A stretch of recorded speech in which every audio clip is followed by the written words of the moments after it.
When the schedule came out on Thursday night, one of the things that we all noticed right out of the gates, holy crap, week one is awesome. So much for first 4 weeks being interconference games only so they could be postponed, chopped off, done away with, whatever.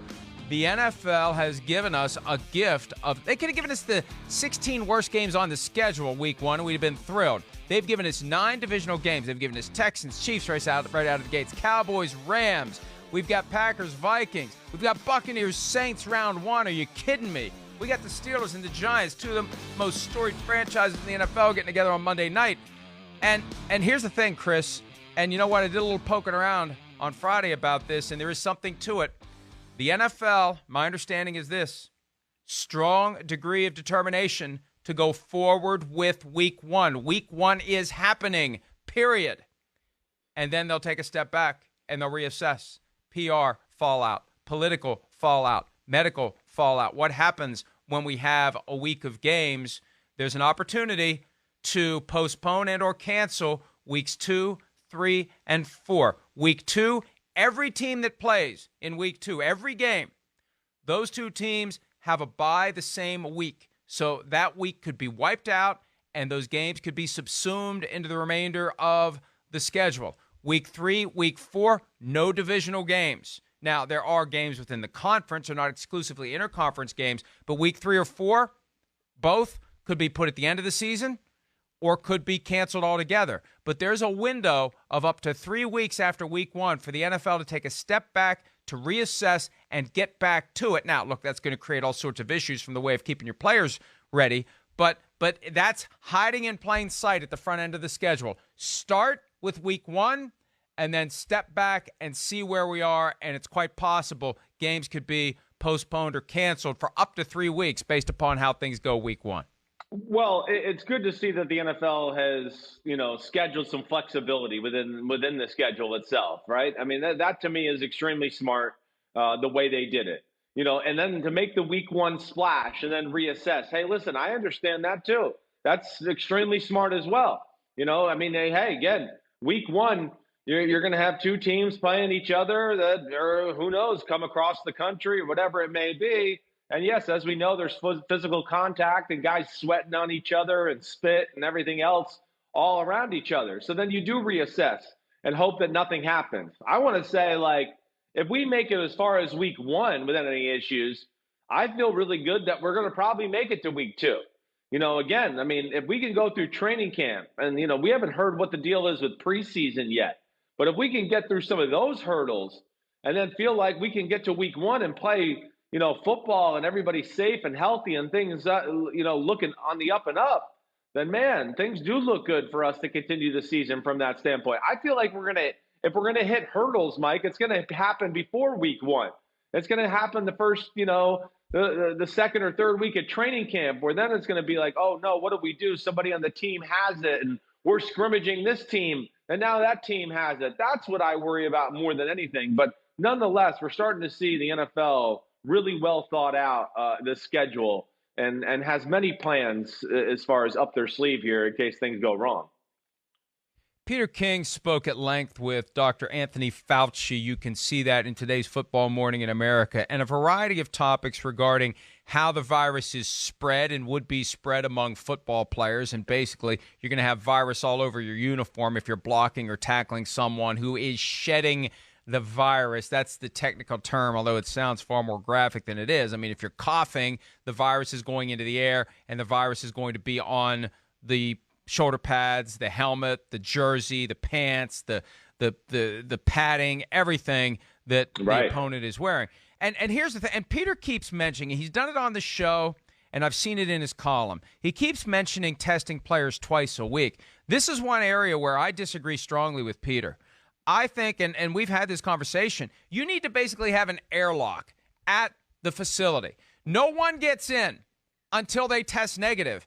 Every time they show up, I mean, you could run out for a sandwich, right? You leave the facility, you must be tested before you re-enter. Now, again, you may have been exposed to the virus, and I don't know enough about the science of when you're positive and when you're negative, and false negatives could be a problem as well in all of this, because somebody could test negative and they're really not negative.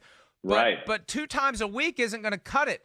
You have to test and test and test and test and test. And it may be that you test on the way in every day and you test on the way out every day. And you test, I mean, if these tests are going to be as prevalent as I think they will be, you test all the time, because the moment someone's positive, they get yanked out of the bubble before they can give it to anybody else, Chris. So twice a week is not nearly enough. Twice a day, twice an hour may be what we ultimately see by the time we get to September if we're talking about people playing football.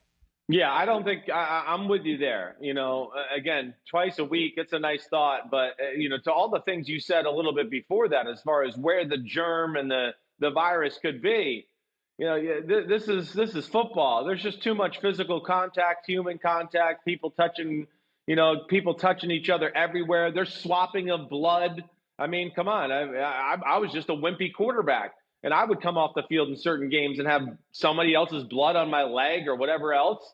I mean, that's part of the sport. So I'm with you. I don't know how you could survive with just twice a week. And then, okay, in between then, we're just going to hope that guys are clean and healthy and safe and, don't break any guidelines or protocols that way.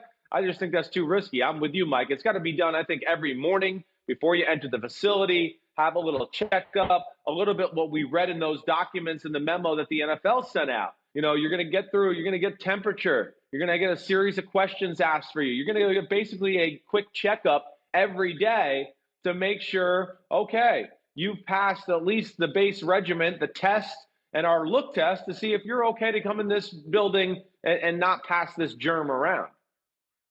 Yeah, look, and I think that by the time we get into August and September, the world will be dramatically different than it is now. That's a point Peter makes. 2 months ago today, the world had not yet turned upside down. It happened on the night of March 11, but so much has occurred in the past 2 months, and so much is happening behind the scenes that we don't know about as it relates to preparation of testing, technological advances, understanding more about the virus. And, I think we all were kind of oblivious to how long it takes to really understand how different pathogens work.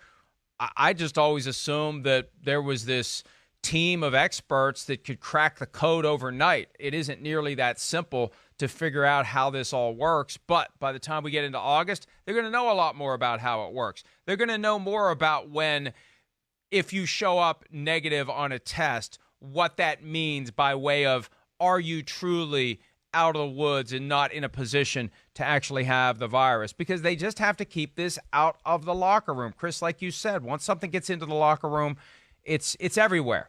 And if it gets to 3, 4, 5 guys, it's too late and a team gets shut down.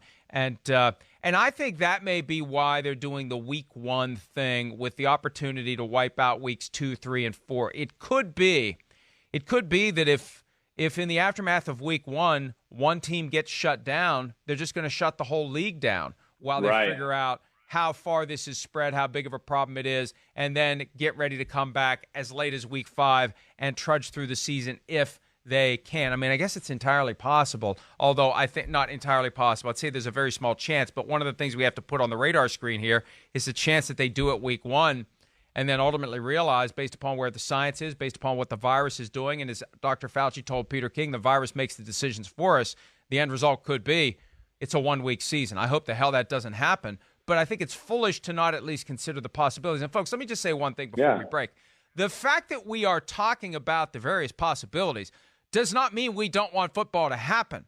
We want football to happen. Our livelihoods depend upon football happening, but we're not going to be so pig-headed and stubborn that we ignore the possibilities and not discuss the possibilities, because if you do that, you're inviting those possibilities to become reality. So anybody who says on Twitter that I'm rooting for there to be no season, I'm just going to block your ass moving forward. Hi, I'm Mike Tirico, and thanks for watching.